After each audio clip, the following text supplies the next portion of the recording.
ആത്മപ്രേരിതം ഹൃദയോദ്ദീപകം ജീവദായകം.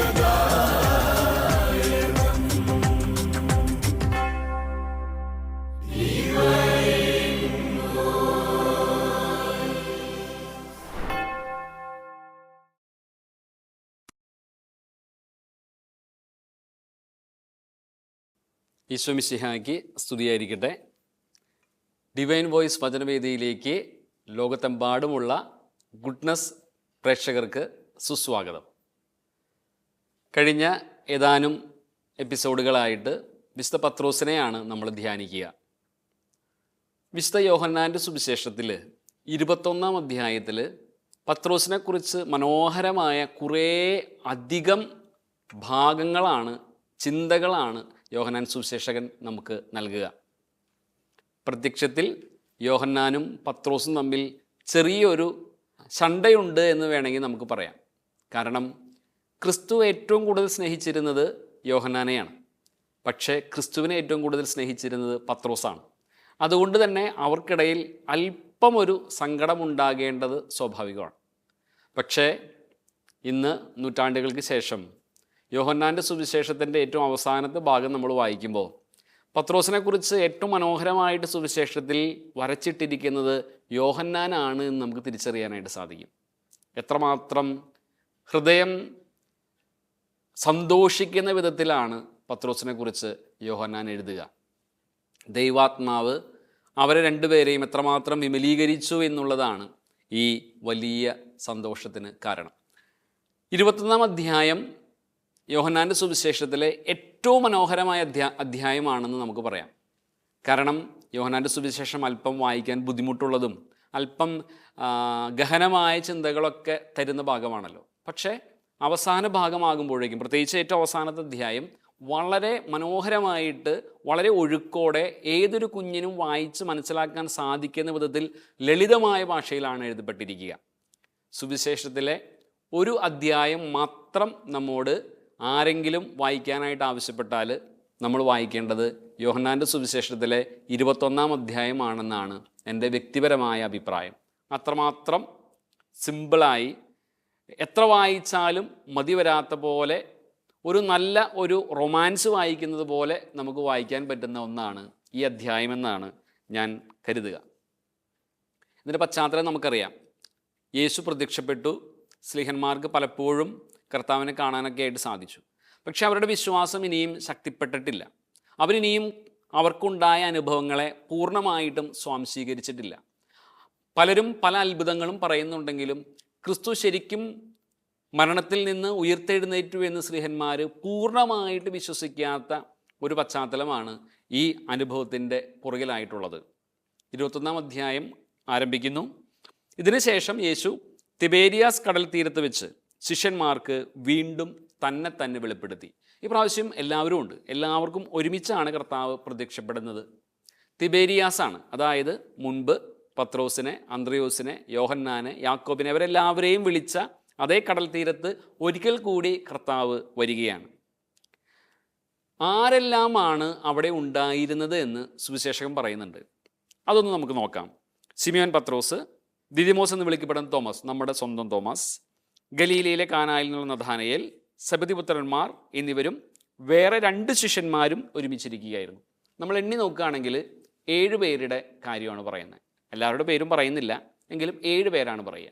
നമുക്കറിയാലോ, സുവിശേഷത്തിൽ 7 എന്നുള്ള ആ സംഖ്യ പൂർണ്ണതയെയാണ് ഓർമ്മിപ്പിക്കുക. അതായത് സ്ലീഹന്മാരെല്ലാവരും അവിടെ ഉണ്ടായിരുന്നതാണ് മറ്റൊരു തരത്തിൽ നമുക്ക് മനസ്സിലാക്കാൻ സാധിക്കുന്ന കാര്യം. സ്ലീഹന്മാരെല്ലാവരും കർത്താവ് മരിച്ചു, ഉയർത്തെഴുന്നേറ്റു എന്നൊക്കെ പലരും പറയുന്നുണ്ട്. പൂർണ്ണമായിട്ട് വിശ്വസിക്കാൻ പറ്റുന്നില്ല. ഇനി എന്താണ് ചെയ്യേണ്ടതെന്ന് അറിയില്ല. കുറേ കാലങ്ങളായിട്ട് കർത്താവിൻ്റെ പിന്നാലെ നടന്നതുകൊണ്ട് പഴയ ജോലികളോ പഴയ സ്ഥലങ്ങളോ ഒന്നും അവർക്ക് അത്ര സുപരിചിതമല്ല. ജീവിതം ഒരു വലിയ ചോദ്യചിഹ്നമായിട്ട് അവരുടെ മുമ്പിലേക്ക് നിൽക്കുകയാണ്. എങ്ങനെയാണ് മുൻപോട്ട് പോകേണ്ടത്, ഇനി ഏത് വഴിയാണ് തിരഞ്ഞെടുക്കേണ്ടതെന്ന് അവർക്ക് ആർക്കും അറിയില്ല. മനസ്സിലും ചുറ്റിലും അന്ധകാരം മാത്രമായ ഒരു കൂട്ടം ചെറുപ്പക്കാർ വളരെയധികം ഭയത്തോടെ, വിഹലതയോടെ അവരുടെ ഭാവിയെ നോക്കി കാണുകയാണ്. ഇതാണ് പശ്ചാത്തലം. ഈ പശ്ചാത്തലത്തിൽ പത്രോസ് തൻ്റെ സംഭാഷണം ആരംഭിക്കുന്നു. അവൻ പറയുന്നത് ഇങ്ങനെയാണ്: ഞാൻ മീൻ പിടിക്കാൻ പോവുകയാണ്.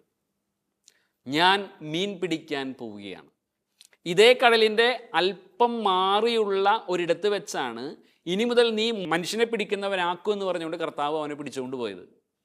അതേ കടലിൻ്റെ മറ്റൊരു വശത്തിരുന്നു കൊണ്ട് ഇന്നവൻ പറയുകയാണ്, ഞാൻ മീൻ പിടിക്കാൻ പോകുന്നു. ഞാൻ ഒരിക്കൽ കൂടി ഉപേക്ഷിച്ച വഞ്ചിയെ, വലകളെ അന്വേഷിച്ചു പോകുന്നു എന്നാണ് അതിനർത്ഥം.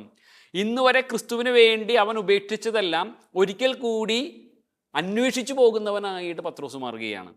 കർത്താവ് ആഗ്രഹിച്ച, കർത്താവ് കൊണ്ടുവന്ന വഴിയിൽ നിന്ന് പിന്മാറാനായിട്ട് ഞാൻ പോകുന്നു എന്നാണ് അവൻ പറഞ്ഞതിൻ്റെ സാരം. പത്രോസ് വഴിതെറ്റിപ്പോകുന്ന ഒരുവനായിട്ട് മാറുന്നു. എന്താണ് മറ്റുള്ളവർ അവനോട് പറയുന്നത്? എല്ലാവരോടെ ഉണ്ട്, പക്ഷേ ഒരാൾ പോലും അവനെ എതിർക്കുന്നില്ല. ഒരാൾ പോലും അവനോട് വേണ്ട എന്ന് പറയുന്നില്ല.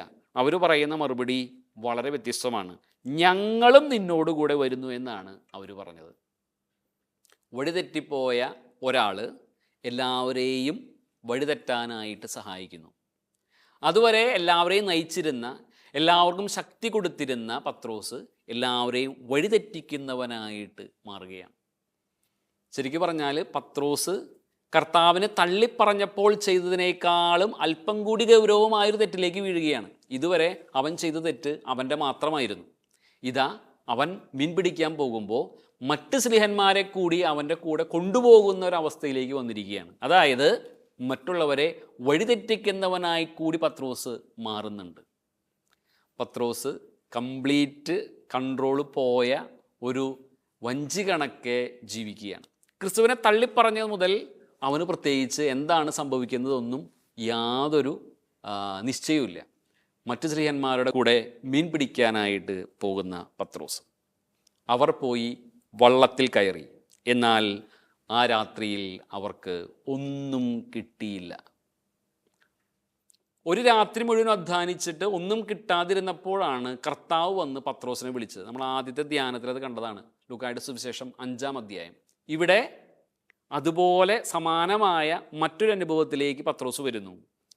പത്രോസ് ആ രാത്രി മുഴുവൻ അധ്വാനിച്ചു, ഒന്നും കിട്ടുന്നില്ല, അവർക്ക് ഒന്നും കിട്ടുന്നില്ല. 21-ാം അധ്യായത്തിൻ്റെ 4-ാമത്തെ വചനം ആരംഭിക്കുന്നത് ഇങ്ങനെയാണ്: ഉഷസ്സായപ്പോൾ യേശു കടൽക്കരയിൽ വന്നു നിന്നു. ഉഷസ്സായപ്പോൾ, പ്രഭാതമായപ്പോൾ, പ്രകാശമുണ്ടായപ്പോൾ. അതുവരെ അവരെല്ലാവരും അന്ധകാരത്തിലായിരുന്നു. അന്ധകാരത്തിലെ പ്രവർത്തനമെല്ലാം അവർക്ക് നിഷ്ഫലമായിരുന്നു. നന്മയായിട്ടൊന്നും അവർക്ക് സ്വീകരിക്കാനായിട്ട് സാധിച്ചില്ല. അവരുടെ അധ്വാനമെല്ലാം തോറ്റു കഴിഞ്ഞപ്പോൾ, പരാജയത്തിൻ്റെ ഏറ്റവും അടിയിലെത്തിക്കഴിഞ്ഞപ്പോൾ അവർക്ക് ബോധോദയം ഉണ്ടാകുന്നു, ഉഷസ്സാകുന്നു, പ്രകാശമുണ്ടാകുന്നു. ഇതാ ക്രിസ്തു വരുന്നു, പ്രകാശമായിട്ട് വരുന്ന ക്രിസ്തു. ക്രിസ്തു ആ പ്രഭാതത്തിൽ അവിടെ നിന്നുകൊണ്ട് അവരോട് എന്താണ് സംസാരിക്കാൻ സാധ്യത? നമ്മളായിരുന്നെങ്കിൽ എന്താണ് സംസാരിക്കാൻ സാധ്യത? എന്നെ തള്ളിപ്പറഞ്ഞവനാണ്, ഉപേക്ഷിച്ചവരാണ്, പറഞ്ഞതനുസരിക്കാത്തവരാണ്, പരിശുദ്ധാത്മാവ് വരുന്നത് വരെ നഗരം വിട്ട് പോകരുതെന്ന് പറഞ്ഞിട്ട് ഇവരിതാ വഞ്ചിയും വലയും എടുത്തുകൊണ്ട് പോകുന്നു. ഞാൻ മനുഷ്യരെ പിടിക്കുന്നവരാക്കും എന്ന് പറഞ്ഞു കൊണ്ടുവന്നവരിതാ മീനെ പിടിക്കാനായിട്ട് പിന്നെയും പോകുന്നു. പറഞ്ഞതൊന്നും അനുസരിക്കാതെ തൻ്റെ കൂടെയുള്ളവരെയും കൂട്ടി പിന്നെയും തെറ്റ് ചെയ്യുന്ന പത്രോസിനെ കർത്താവ് ശകാരിക്കേണ്ടതല്ലേ? വഴക്കു പറയേണ്ടതല്ലേ? അതെ, മനുഷ്യൻ്റെ ചിന്തയിൽ, സ്വാഭാവികമായിട്ടുള്ള ചിന്തയിൽ അതാണ് സാധ്യത. പക്ഷേ എന്താണ് സംഭവിച്ചത്? കർത്താവ് സുവിശേഷത്തിൽ അന്നുവരെ ഉപയോഗിക്കാത്ത ഒരു പദം ഉപയോഗിക്കുകയാണ്. കുഞ്ഞുങ്ങളെ, നിങ്ങളുടെ അടുക്കൽ മീൻ വല്ലതുമുണ്ടോ? ഒരിക്കലും ചെയ്യാൻ പാടില്ലാത്തൊരു കാര്യമാണ് ചെയ്തിരിക്കുന്നത്. അപ്പോൾ കർത്താവ് ശരിക്കും ഒരു സ്വാഭാവികമായ ചിന്ത അനുസരിച്ച് അവരുടെ മീനും വഞ്ചിയൊക്കെ തള്ളിക്കളഞ്ഞ് അവരെ വഴക്ക് പറഞ്ഞ് തിരിച്ച് കൊണ്ടുവരേണ്ടതാണ്. ഒന്നും മിണ്ടുന്നില്ല. മറിച്ച് ഇത്രയും കാലം വിളിക്കാത്ത മനോഹരമായൊരു പേര് നൽകി അവരെ വിളിക്കുകയാണ്. കുഞ്ഞുങ്ങളെ. മുതിർന്നവരാണ്, പ്രായവും പക്വതയായവരാണ്, പക്ഷെ അവരെ കുഞ്ഞുങ്ങളെ എന്നാണ് ഈശോ വിളിക്കുക. വലിയ തെറ്റ് ചെയ്തവരായിരുന്നിട്ട് കൂടി കർത്താവിൻ്റെ സ്നേഹത്തിന് ഒരിക്കലും കുറവ് സംഭവിക്കുന്നില്ല. നമ്മൾ മറ്റുള്ളവരെ സ്നേഹിക്കുന്നത് നമ്മുടെ സ്നേഹത്തോട് മറ്റുള്ളവർ എങ്ങനെ പ്രതികരിക്കുന്നു എന്നുള്ളതനുസരിച്ചാണ്. എൻ്റെ സ്നേഹത്തെ നല്ല രീതിയിൽ ഉൾക്കൊള്ളുന്നവരെ ഞാനും സ്നേഹിക്കുന്നു. എൻ്റെ സ്നേഹത്തിന് അതേ രീതിയിൽ മറുപടി നൽകുന്നവരെ ഞാൻ സ്നേഹിക്കുന്നു. എൻ്റെ സ്നേഹം കൂടുതലായിട്ട് തിരിച്ചു നൽകുന്നവരെ ഞാൻ കൂടുതൽ സ്നേഹിക്കുന്നു. എൻ്റെ സ്നേഹം എങ്ങനെയാണോ തർജ്ജമ ചെയ്യപ്പെടുന്നത്, തിരികെ നൽകപ്പെടുന്നത്, അതനുസരിച്ചാണ് എൻ്റെ സ്നേഹം, എൻ്റെ മനോഭാവങ്ങൾ. പക്ഷെ ക്രിസ്തു അങ്ങനെയല്ല. അവൻ്റെ സ്നേഹം മനസ്സിലാക്കാതിരുന്നിട്ട് കൂടി, അവനെ തള്ളിപ്പറഞ്ഞിട്ട് കൂടി, ഉപേക്ഷിച്ചിട്ട് കൂടി, അനുസരിക്കാതിരുന്നിട്ട് കൂടി, അവൻ്റെ വഴികളോട് യാതൊരു വിധത്തിലും ആത്മാർത്ഥത പുലർത്താതിരുന്നിട്ട് കൂടി കർത്താവ് അവരെ വിളിക്കുന്നത് കുഞ്ഞുങ്ങളെ എന്നാണ്. നമ്മൾ ഒത്തിരി കാര്യങ്ങൾ പഠിക്കാനുണ്ട്. ഈ ഒറ്റ വചനത്തിൽ നമ്മൾ ഒത്തിരി കാര്യങ്ങൾ പഠിക്കാനുണ്ട്.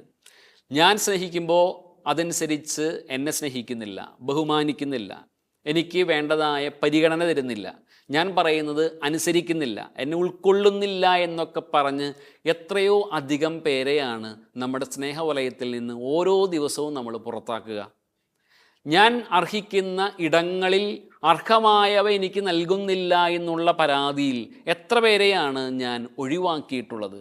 ക്രിസ്തു തന്നെ ഒഴിവാക്കിയ, തള്ളിപ്പറഞ്ഞ, ഉപേക്ഷിച്ചു പോയ സ്നേഹന്മാരുടെ പിന്നാലെ ചെന്ന് അവരെ വിളിക്കുകയാണ് കുഞ്ഞുങ്ങളെ. പത്രോസും ഉപേക്ഷിച്ചു പോയ എല്ലാവരും ആ കുഞ്ഞുങ്ങളെ എന്നുള്ള വിളി കേൾക്കുന്നുണ്ട്. അവർ കർത്താവിൻ്റെ മുമ്പിൽ ഉത്തരം പറയുന്നവരായിട്ട് മാറുന്നു. നിങ്ങളുടെ അടുക്കൽ മീൻ വല്ലതുമുണ്ട്. അവരുടെ ആ തെറ്റായ അധ്വാനത്തെ, അനുസരിക്കാതെയുള്ള അധ്വാനത്തെ പോലും കർത്താവ് ബഹുമാനിക്കുന്നുണ്ട്. അതുകൊണ്ടാണ് അവരോട് ചോദിക്കുന്നത്, നിങ്ങളുടെ കയ്യിൽ മീൻ വല്ലതുമുണ്ടോ? കർത്താവ് പറഞ്ഞത് കേൾക്കാതെയാണ് അവർ ചെയ്യുന്നത് എന്ന് കൃത്യമായിട്ട് നമുക്കറിയാം. പക്ഷേ എന്നിട്ട് പോലും അവരുടെ ആ അധ്വാനത്തെ കർത്താവ് ഒരിക്കലും വിമർശിക്കുകയല്ല, കുറ്റപ്പെടുത്തുകയല്ല, ബഹുമാനിക്കുകയാണ് ചെയ്യുന്നത്. കർത്താവ് അവരോട് ചോദിക്കുകയാണ്, നിങ്ങളുടെ കയ്യിൽ മീൻ വല്ലതുമുണ്ടോ?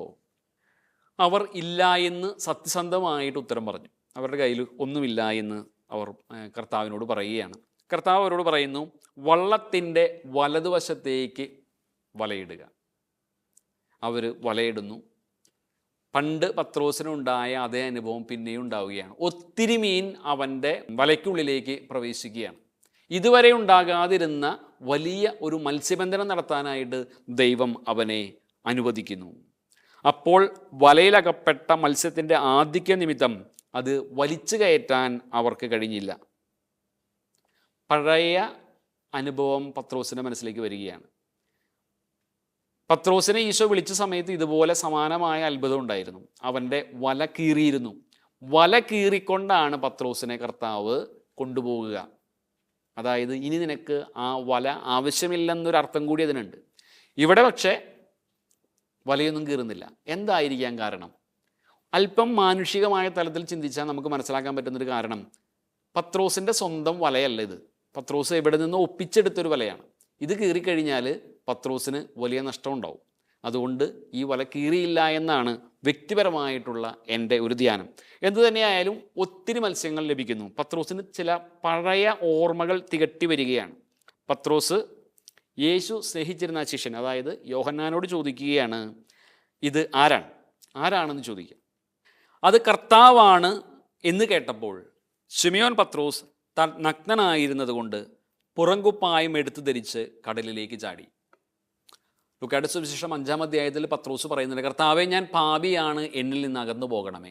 വലിയ ഒരു മത്സ്യബന്ധനം നടത്തി അവൻ്റെ വല കീറുന്ന വിധത്തിൽ വലിയ ചാകര ലഭിച്ചപ്പോൾ പത്രോസ് അവൻ്റെ അയോഗ്യത തിരിച്ചറിയുകയാണ്. തൻ്റെ കൂടെ നിൽക്കുന്നവൻ വലിയ ഗുരുവാണ് എന്നും അവൻ ദൈവത്തിൻ്റെ പുത്രനാണെന്നൊക്കെ ചെറിയ മനസ്സിലാക്കൽ ലഭിച്ച പത്രോസ് ഏറ്റുപറയുകയാണ്, കർത്താവേ, ഞാൻ പാപിയാണ്, എന്നിൽ നിന്ന് അകന്നു പോകണമേ.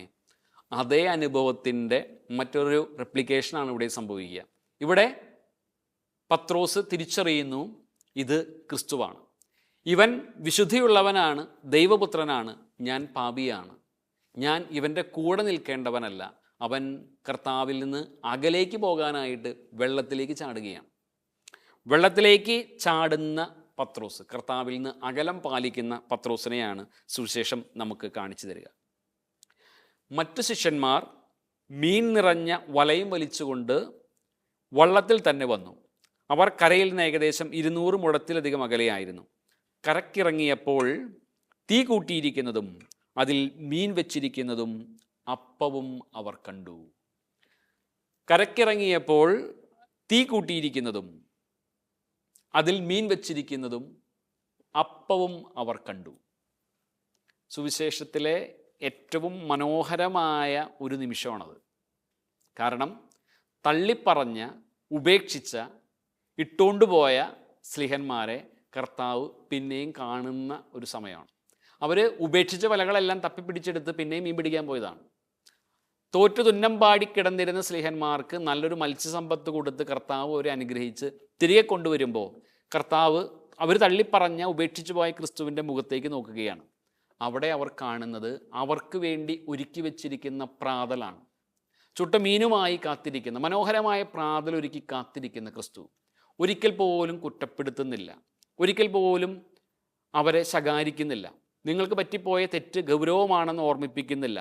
അവരുടെ മനസ്സിനെ ഭാരപ്പെടുത്തുന്ന ഒന്നും തന്നെ അവരോട് പറയുന്നില്ല. മറിച്ച് സ്നേഹത്തോടെ ദൂരയാത്ര കഴിഞ്ഞു വരുന്ന ഒരു മകനെ ഒരമ്മ എങ്ങനെ സ്വീകരിക്കുമോ, എങ്ങനെ സൽക്കരിക്കുമോ, അതുപോലെ അവർക്ക് വേണ്ടി ഭക്ഷണമൊരുക്കി കാത്തിരിക്കുന്ന ക്രിസ്തുവിനെയാണ്, ഒരു അമ്മ ഹൃദയമുള്ള ക്രിസ്തുവിനെയാണ് സുവിശേഷം നമുക്ക് കാണിച്ചു തരിക. വന്ന് പ്രാതൽ കഴിക്കുവിൻ. ഈശോ അവരെ ഭക്ഷണം കഴിക്കാനായിട്ട് ക്ഷണിക്കുകയാണ്. അവിടെയും തീരുന്നില്ല. ശിഷ്യന്മാരിൽ ആരും അവനോട് നീ ആരാണ് എന്ന് ചോദിക്കാൻ മുതിർന്നില്ല. അത് കർത്താവാണെന്ന് അവർ അറിഞ്ഞിരുന്നു. കൂടെ നിൽക്കുന്നത് ക്രിസ്തുവാണ് എന്ന് ക്രിസ്തുവിൻ്റെ സ്നേഹത്തിലൂടെ അവർ തിരിച്ചറിയുകയാണ്. ഒരു അമ്മയെപ്പോലെ കർത്താവ് അവർക്കെല്ലാവർക്കും അപ്പവും അതുപോലെ മീനും വിളമ്പി നൽകുകയാണ്.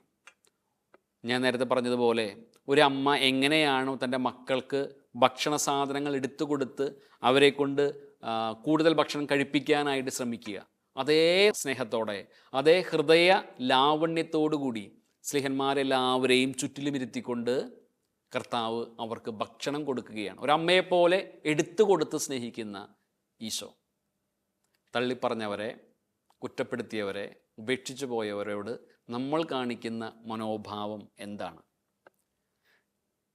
നമ്മളെ മുറിവേൽപ്പിച്ചവരെ, ഉപേക്ഷിച്ചു പോയവരെ, നമുക്കെതിരെ മോശമായത് സംസാരിച്ചവരെ, ഏറ്റവും ആവശ്യമായ സമയത്ത് നമ്മളെ സഹായിക്കാതിരുന്നവരെ, അവരോട് നമുക്ക് എന്ത് മനോഭാവമാണുള്ളത്? അവരെ നമ്മളെങ്ങനെയാണ് സ്വീകരിക്കുന്നത്? അവർക്ക് ചൂടുള്ള ഒരു കപ്പ് ചായ കൊടുക്കാനായിട്ട് നമ്മുടെ മനസ്സ് സമ്മതിക്കാറുണ്ടോ? ഈശോ നമ്മുടെ മുമ്പിൽ വലിയ ദൃഷ്ടാന്തമായിട്ട് മാറുന്നു. സ്ത്രീഹന്മാരെല്ലാവരും കർത്താവ് പങ്കുവെച്ച ആ ഭക്ഷണ സാധനങ്ങൾ എടുത്ത് ഭക്ഷിക്കുകയാണ്, സ്നേഹത്തോടുകൂടി, അതിലുപരിയായിട്ട് വലിയ ആത്മനിർവൃതിയോടുകൂടി. പത്രോസും അവരിൽ ഒരുവനാണ്. പത്രോസും അവിടേക്ക് കടന്നു വന്നിട്ടുണ്ട്. പത്രോസും കർത്താവ് കൊടുത്ത ഭക്ഷണം സ്നേഹത്തോടുകൂടി കഴിക്കുന്നുണ്ട്. യേശു വന്ന് അപ്പമെടുത്ത് അവർക്ക് കൊടുത്തു, അതുപോലെ തന്നെ മത്സ്യവും. ഉപേക്ഷിച്ചു പോയ, തള്ളിക്കളഞ്ഞ സ്ലേഹന്മാർക്ക് അപ്പം എടുത്തു കൊടുക്കുന്ന ക്രിസ്തു, അവർക്ക് ആവശ്യമായതെല്ലാം ഒരു അമ്മയുടെ സ്നേഹത്തോടെ എടുത്തു കൊടുക്കുന്ന ക്രിസ്തു. യേശു മരിച്ചവരിൽ നിന്ന് ഉയിർപ്പിക്കപ്പെട്ട ശേഷം ശിഷ്യന്മാർക്ക് പ്രത്യക്ഷപ്പെടുന്നത് ഇത് 3-ാം പ്രാവശ്യമാണ്. അവർക്കെല്ലാവർക്കും മനസ്സിലായി ഇത് ക്രിസ്തുവാണ് എന്ന്. പത്രോസ് വെള്ളത്തിൽ നിന്ന് കയറി വന്നിരിക്കുകയാണ്. അവൻ വലിയ വലയും വലിച്ചുകൊണ്ട് മീനുമായിട്ട് കടന്നു വന്നു. ഇപ്പോൾ അവൻ കർത്താവിൻ്റെ മുൻപിലാണ്. കർത്താവിൻ്റെ വലിയ സ്നേഹം ആവോളം അനുഭവിക്കുന്നവനായിട്ട് അവൻ മാറി. എന്തായിരിക്കാം പത്രോസിൻ്റെ മനസ്സിലെ അപ്പോഴത്തെ അവസ്ഥ? തള്ളിപ്പറഞ്ഞ് ഉപേക്ഷിച്ചു പോയി. അതിനുശേഷം തൻ്റെ കൂടെയുണ്ടായിരുന്ന സ്ലിഹന്മാരെയും പിന്നെയും വല വീശാനായിട്ട് പ്രേരിപ്പിച്ചു കൊണ്ടുപോയി. അവരുടെ വഴികളെല്ലാം ക്രിസ്തു ആഗ്രഹിച്ചതിൽ നിന്നും വ്യത്യസ്തനാക്കാനായിട്ട് പത്രോസ് പൂർണ്ണമായിട്ട് ആഗ്രഹിച്ചിട്ടില്ലെങ്കിൽ കൂടി പരിശ്രമിക്കുകയാണ്. അങ്ങനെ തള്ളിപ്പറയുന്നവനും ഉപേക്ഷിക്കുന്നവനുമായ പത്രോസ് ഇപ്പോൾ ക്രിസ്തുവിൻ്റെ സ്നേഹത്തിൻ്റെ മുമ്പിൽ വളരെ ഹൃദയം മുഴുവൻ നുറുങ്ങിയ അവസ്ഥയിലിരിക്കുകയാണ്.